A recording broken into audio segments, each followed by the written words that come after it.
मुसलमानों ने तो पाकिस्तान ले लिया, अब यहाँ क्या क्या पीटना है भाई? छाती क्यों पीटा जा रहा है? ये कहाँ दिखाओ सारे साहब को बुलाओ, देखें किसका किसका हाथ में तिलक है। Lenskart dress code controversy. Nazia Ilahi Khan ने लेंसकार्ट शोरूम जाकर किया हंगामा। आरजे साइमा, मोहम्मद जुबैर और स्वरा भास्कर ने जताई नाराजगी। कंपनी ने सफाई दी और नई पॉलिसी में सभी धार्मिक प्रतीकों को मंजूरी दी। आइए बताते हैं आपको पूरी खबर।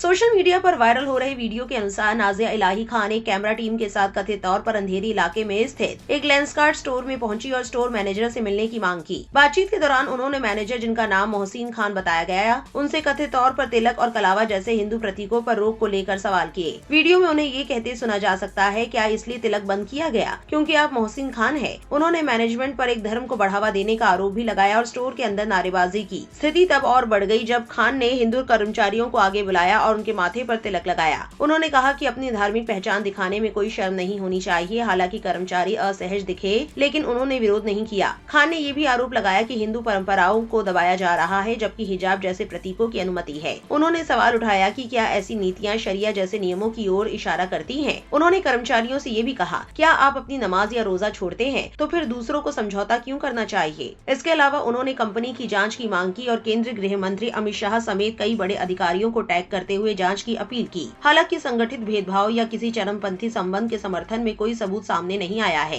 विवाद के बीच लेंसकार्ट ने पहले ही अपना पक्ष साफ किया था। कंपनी ने कहा कि उसके कार्यस्थल के नियम किसी भी धार्मिक प्रतीक पर रोक नहीं लगाते। कंपनी के बयान में कहा गया कि वो बिंदी, तिलक, हिजाब, पगड़ी और अन्य सांस्कृतिक पहचान जैसे सभी धार्मिक प्रतीकों का खुले तौर पर स्वागत करती है। कंपनी ने ये भी कहा कि उसके स्टोर्स में अलग अलग पृष्ठभूमि के लोग काम करते हैं और सभी के व्यक्तिगत विश्वासों का सम्मान किया जाता है। आरजे साइमा ने एक्स पर लिखा, ये कौन है जो बार बार लोगों को परेशान कर रही है? इसे अभी तक गिरफ्तार क्यों नहीं किया गया? इसे इस तरह लोगों को परेशान करने का हक किसने दिया है? नमस्ते मुंबई पुलिस। ऑल्ट न्यूज के सह संस्थापक और फैक्ट चेकर मोहम्मद जुबैर ने एक्स पर पीएम मोदी को टैग करते हुए लिखा, वो नाजिया इलाही जो खुद को बीजेपी की माइनॉरिटी लीडर बता रही हैं, एक वीडियो में लेंसकार्ट के एक मुस्लिम कर्मचारी के साथ गाली गलौज और बदसलूकी करती हुई नजर आ रही हैं। लेंसकार्ट विवाद से उस कर्मचारी का क्या लेना देना है? अगर आपको कोई समस्या है तो कंपनी के मालिक से जाकर बात करें। कर्मचारियों को क्यों परेशान किया जा रहा है? कौशिक राज ने एक्स पर लिखा, ये साफ तौर पर उत्पीड़न है। लेंसकार्ट को शिकायत दर्ज करानी चाहिए और अपने कर्मचारियों की सुरक्षा करनी चाहिए। वहीं टीम हिंदू यूनाइटेड ने एक वीडियो शेयर करते हुए एक्स पर लिखा, बजरंग दल देहरादून उत्तराखंड के लेंसकार्ट शोरूम में पहुंचा। उन्होंने सैकड़ों हिंदू और सिख कर्मचारियों को कलावा बांधा और तिलक लगाया। उन्होंने चेतावनी दी, अगर लेंसकार्ट हिंदू प्रतीकों की अनुमति नहीं दे सकता तो उसे किसी मुस्लिम देश में स्थानांतरित हो जाना चाहिए। कहा जा रहा है कि लोगों ने हिंदू संस्कृति और सभ्यता की रक्षा के लिए बजरंग दल के प्रयासों की सराहना की। इस पर स्वरा भास्कर ने एक्स पर लिखा, मोदी युग की सबसे बड़ी विरासत ये मानी जाएगी कि कैसे संघी गुंडों द्वारा नागरिकों के साथ बदसलूकी और उत्पीड़न को सामान्य बना दिया गया, उसे सही ठहराया गया और उसका समर्थन भी किया गया। इस तरह की सांप्रदायिक बदसलूकी आपकी सरकार के लिए बेहद शर्मनाक है। पुष्कर धामी, उत्तराखंड कॉप्स, क्या गुंडों और बदमाशों को खुली छूट मिल गई है? वे जो चाहे करे। आपको बता दें कि ऑनलाइन काफी विरोध और आलोचना के बाद चश्मा बनाने वाली कंपनी लेंसकार्ट ने माफी मांगी है और एक नया